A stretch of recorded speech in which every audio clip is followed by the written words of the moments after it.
Morning, everyone. Happy Monday. It's definitely a Monday so far. Just out here trying to feed the chickens, and I was going to hit the irrigation for a second, but these almost, I don't know, caught fire or something. I know I'm not going to be able to focus on it, but if you look here, there's a giant black mark right here, where there's not supposed to be.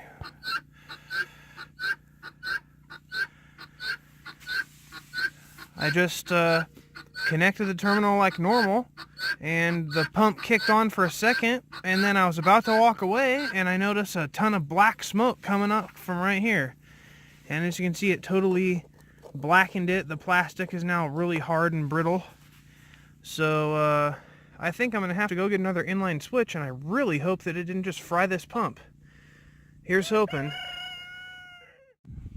So I'm out here just trying to figure out why the drip doesn't work, and it looks like it's because it's a frozen hose going from the IBC tote in the corner of the right there to the pump.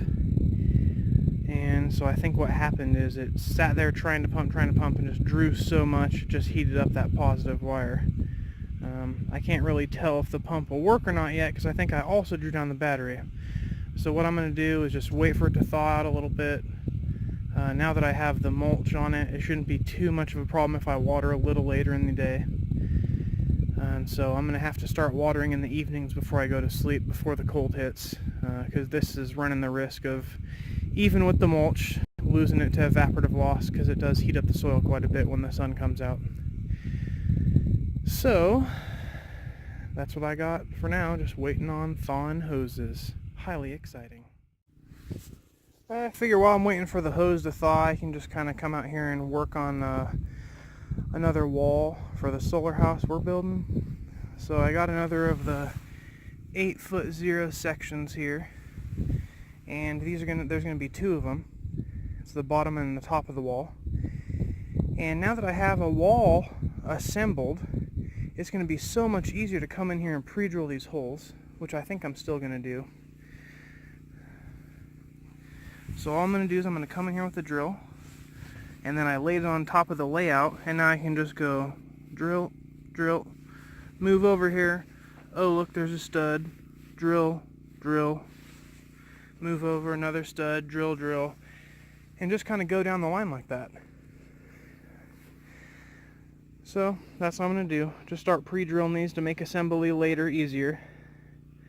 As I got a few minutes here and there, I'm just trying to fit in small steps of different projects, you know.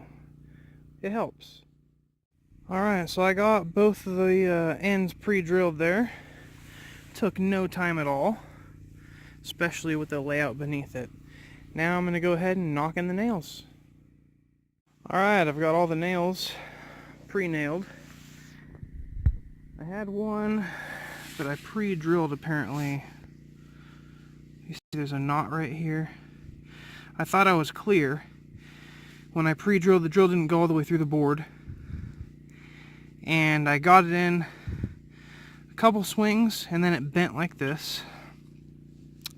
Then I couldn't get it out. And I've been sitting here hammering it back and forth, and it finally just sheared off right at the point. So I'm going to have to come back in here and add another hole. Maybe like right here, I don't know, maybe over here, put it in an angle. But now, the hardest part of doing a wall, in my opinion, is done. Which is getting all the nails started in their correct position and lined up. Now what we gotta do is cut more studs, line them up, sink the nails into them, and the other wall will be done. That's the amazing thing about assembly style production. When you just do all your cuts and then line it up, assemble it. It's so much nicer than doing it one piece at a time. Great things can be done in a short amount of time if you plan for it. That pump still isn't turning on. Time to grab the battery tester, test the battery. Alright, so I got the battery connector connected here. Battery tester connected. It shows it has a charge. I mean, it's not the strongest, It's not 14 volts, but it's not so weak that it wouldn't turn on the pump. So I'm hoping that this means it didn't fry the pump. Now I'm going to try the load. Okay. So under load, it's about 10 volts.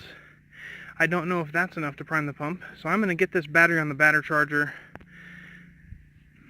and I got to find out another way to get this pump running. Probably my tractor, because it luckily has this accessory port right in it. So if I can get the tractor right up here, I should be able to plug the hose with the pump and forward it to the irrigation system. It's definitely not what I had planned for the first start of the irrigation system, but I'm glad I'm having this problem right now when they're just in the ground and it's not, you know, in the middle of it, and I think everything's good and I don't check it often kind of thing. So, growing pains.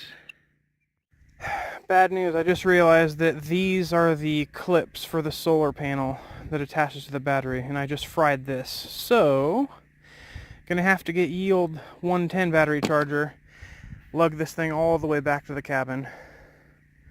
Luckily, it's still before breakfast, nobody's awake yet, so I think this is a good time to call it for the morning. Lug this thing back there, get some grub, get ready for the rest of the day. Have a good Monday, y'all.